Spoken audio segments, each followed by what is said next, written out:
We now have an opportunity to think a little bit more about some of the things that have been expressed. And I've been trying, in a sense, to find a way, it's my job, to find a way into pulling some of this together. And I thought I would begin with drawing upon an illustration that Lewis records in a little essay called Meditations in a Tool Shed. The essay is actually about ways of looking at things. And he's thinking about especially the predominance of the scientific way of looking at things, that is, looking at. And he's in a tool shed, and in the tool shed it's dark, but there's a crack above the door where a beam of light comes in. And as he looks at the beam of light being outside of it, he sees these particles of dust in it. But then he moves into the beam of light and looks along it. And as soon as he does that, the tool shed disappears, and he now sees along this beam the crack in the door, beyond it, green tree, blue sky, clouds, sun. Same beam of light, two different angles of vision that grant us two different pictures. And we've been talking about pictures. Now, what Lewis said out of this essay is that what we've come to is that the only real valid way of looking at things is at things. Looking along has been discredited. And within this context, especially the romantic view at this point. So, love, the only proper way is to look along it. The person in love it's a subjective experience. But Lewis is saying, no, both angles are important and required. It's not an either or, it's a both and. And he argues that the other one needs to be reinstated. And it seems to me that as I listen to both speakers, that as we thought of story is a way of allowing us to come alongside, enter in, as it were, into the beam of the vision of the author and to move along that beam, to see what not only the author sees, but what the author has placed there, that may be even more than what the author himself has seen, or her. So story, in a sense, allows us entree into a way of looking at things. And I thought of the notions of dream, escape, and Tolkien actually talks about there are two different kinds of escape. There's escapist, trying to get away from reality, but there's also the proper kind of escape, to escape into reality. And when society is beginning to look at things in a way that pushes back against what is true and real, then it's time for the author, in a sense, to create context in which we can move into, escape into, to again begin to express or experience reality, truth. And what Tolkien says, too, is when an author does that well, it engenders what he calls secondary belief. And that seemed to come out as well, this idea that when we come into this dream sort of state. We're not spectators. We're actually moving along the narrative. And we're seeing things from within. In other words, the way Tolkien talks about it is the author casts a spell. And as long as that spell holds, we are in the story looking at things that way. Once some inconsistency, something happens in the story that doesn't connect right, then immediately the spell's broken, we're taken out of the story, and we're now just observers. Now, in that story has a sense of reality in the way that we meet it every day. And because of that, it isn't completely clear. There are ambiguous elements within that. And we actually identify with those ambiguous elements as well. And that's this whole idea of clarity and the lack of clarity. And so I'm laying this out as a way of beginning to raise a question and draw you in. And I have to look here the way I decided to form this question.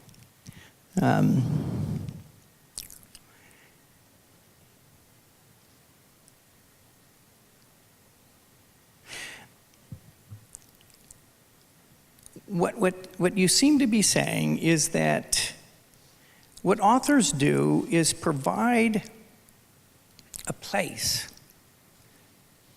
where we can see and recover things. We do this by making pictures. You draw us in alongside the narrative. And in that narrative, truth is experienced, not necessarily always cognitively, but in a sense experienced. And leading in this, I'll just say, like it's been brought up, I read The Lord of the Rings as an unbeliever. And Tolkien cast a spell on me. He awakened and helped me recover my sense of the good. That's the best way I could have put it at the time. I had no idea what I was getting into. But he unlocked something in me, because up to that point, it was always the dark side that was alluring and attractive. And Tolkien was the first author to make good alluring and attractive, and I wanted it, but I had no idea how to get there. Now, that awakening had no gospel, strictly speaking, dimensions to it. But in hindsight, I'm convinced that awakening led me to be able to have eyes to see the goodness of the gospel. Now, in saying that, I'm very interested to know, as authors yourselves, tellers of stories, lovers of stories, does that ring true for you at a level? And in that, where does the place of clarity, where does the place of ambiguity fall? And along with that, I want to talk about Christians and story, because I think I agree. I don't know that we fully trust it, that there's still some suspicion. Hopefully that'll get us started. Go ahead. I think the ultimate power of story comes from the fact that we experience life as a story. Our lives have a beginning, a middle, and an end. What we're longing for is that denouement, where all the loose plot ends get wrapped up. Every time a story is told, it's a spiritual event, because to tell a story, you have to take a God's eye view. If I was to tell the story of your life, I would have to choose where this story would begin. I'd have to decide what are the big moments, what are the transitions, what was your climactic, defining moment. Ultimately, only God can tell your story. He's the only one qualified. And that's what we long for.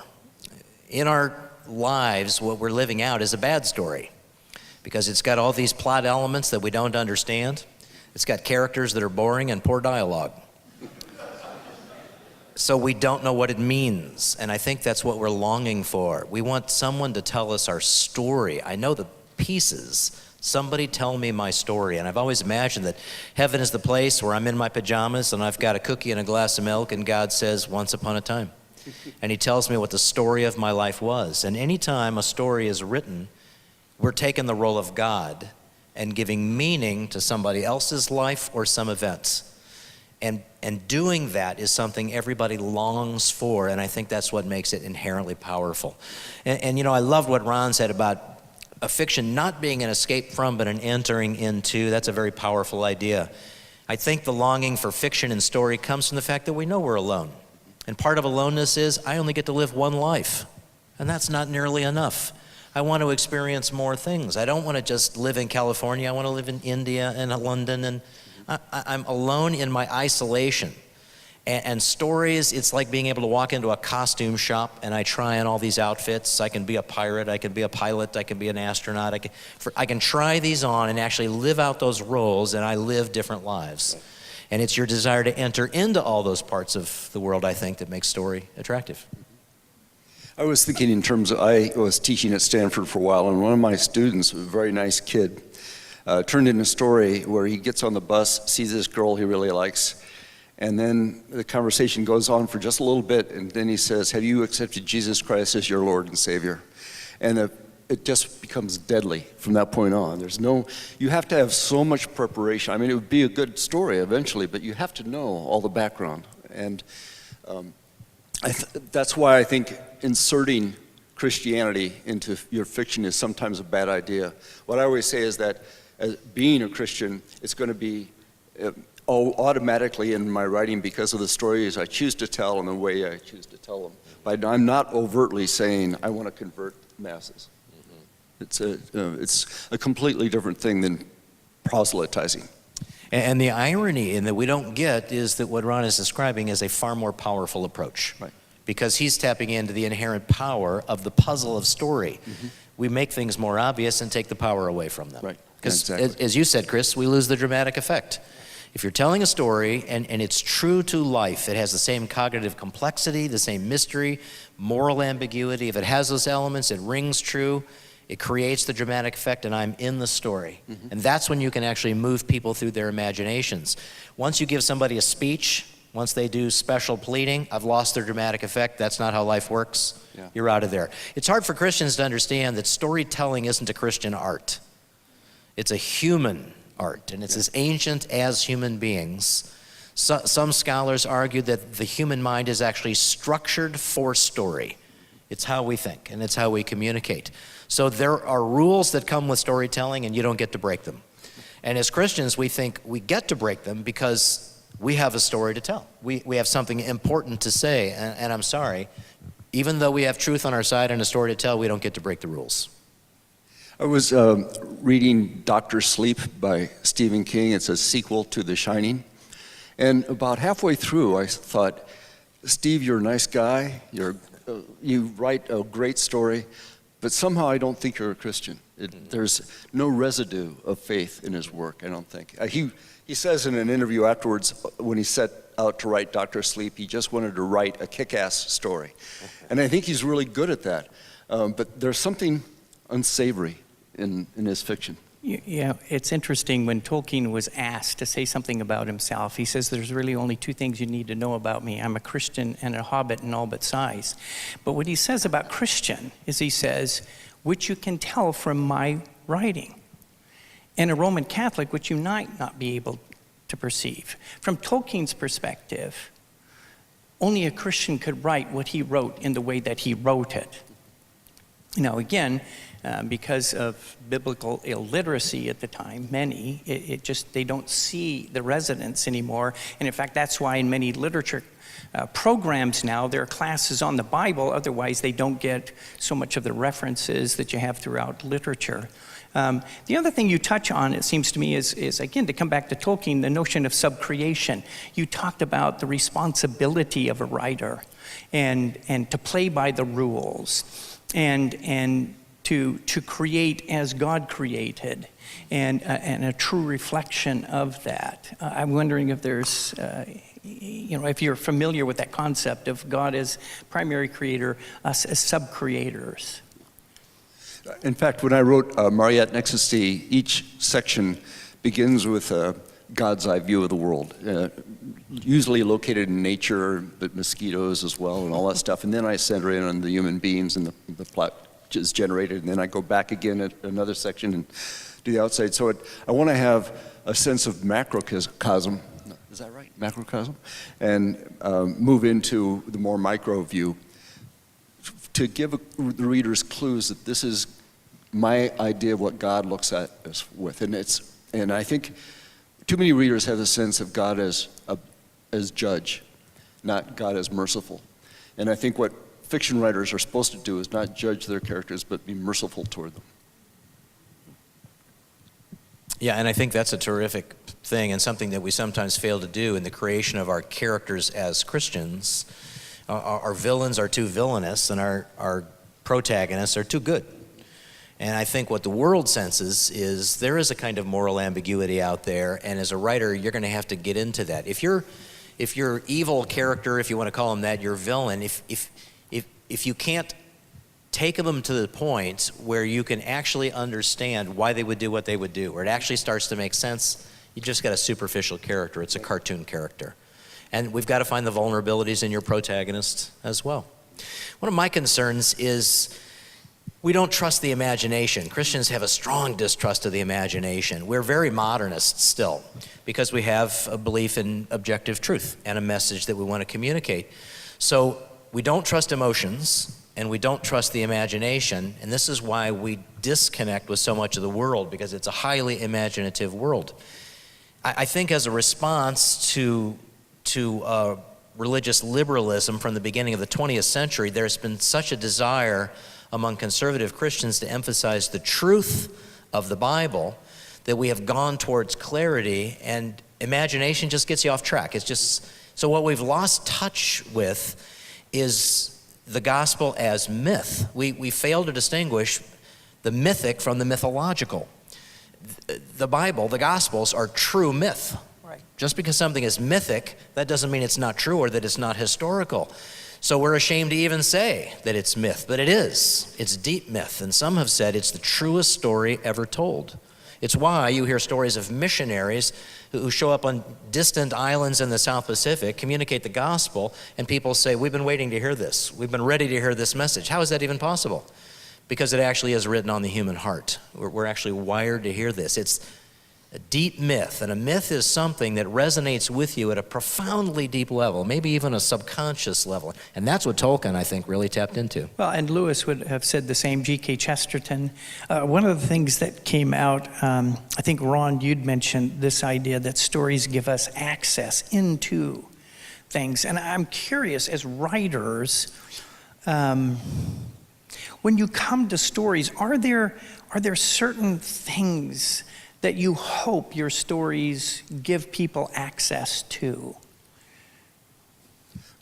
I think in terms of beginning a project, there's always a question I feel I know the answer to, and a question I want to resolve through the act of writing the novel. And I think that's all I think about. I don't have any other goal except to solve these questions for myself. I think the challenge is getting into somebody else's mind as a writer. In a way, I think writers and readers are doing exactly the same thing. The enjoyable part, I would say, of writing is immersing myself in my own character, because you, in a sense, as a writer, create him, but in another sense, you just give birth to him. In fact, I know another writer, somebody wrote to him once and said, "Why did you kill off such and such a character?" And he wrote back and said, "I didn't kill him, I found him dead." And you know that feeling, don't you? Yeah. You give birth to a character, you sort of set him out there and see what he does. And I like the feeling of following him around and getting into his head and just seeing what he would do, just like you would with one of your kids. You know, it's interesting, when Tolkien is writing the Lord of the Rings, he's writing to his son Christopher, you know, all throughout, all the stages. And so many times he's saying, we've come here. I have no idea where to go from here. I don't know what the next turn is, what the next part of the story is. It's something I'm going to have to discover. Now, to conclude this, looking at the time and trying to tie the three together, I think one of the things that makes stories so compelling, or those who are able to make story compelling, are those who believe in stories, really do believe in the power of the story. And the Inklings were some who believed in story. And I want to conclude, I think it's worth it because I think it ties up so many of the things you've said. And it's one of the most wonderful things I think Lewis wrote. It's the very conclusion of a literary work called The Experiment in Criticism. And he's talking about story. This, so far as I can see, is the specific value or good of literature considered as logos, as story. It admits us to experiences other than our own. They are not, any more than our personal experiences, all equally worth having. Some, as we say, interest us more than others. The causes of this interest are naturally extremely various and differ from one man to another. It may be the typical, and we say, how true, or the abnormal, and we say, how strange. It may be the beautiful, the terrible, the awe-inspiring, the exhilarating, the pathetic, the comic, or the merely piquant. Literature gives the entree, the access to them all. Those of us who have been true readers all our life seldom realize the enormous extension of our being which we owe to authors. We realize it best when we talk with unliterary friends. He may be full of goodness and good sense, but he inhabits a tiny world. In it, we should be suffocated. The man who is content to be only himself, and therefore less a self, is in prison. My own eyes are not enough for me. I will see through those of others. Reality, even seen through the eyes of many, is not enough. I will see what others have invented. Even the eyes of all humanity are not enough. I regret that the brutes cannot write books. Very gladly would I learn what face things present to a mouse or a bee. More gladly still would I perceive the olfactory world charged through all the information and emotion it carries for a dog. Literary experience heals the wound without undermining the privilege of individuality. There are mass emotions which heal the wound, but they destroy the privilege. In them, our separate selves are pooled and we sink back into sub-individuality. But in reading great literature, I become 1,000 men and yet remain myself. Like the night sky in the Greek poem, I see with myriad eyes, but it is still I who see. And here I think of the poem, there's nothing new under the sun, but I am. You are. There's never been another one. Here, as in worship, in love, in moral action, and in knowing, I transcend myself and am never more myself than when I do. Thank you.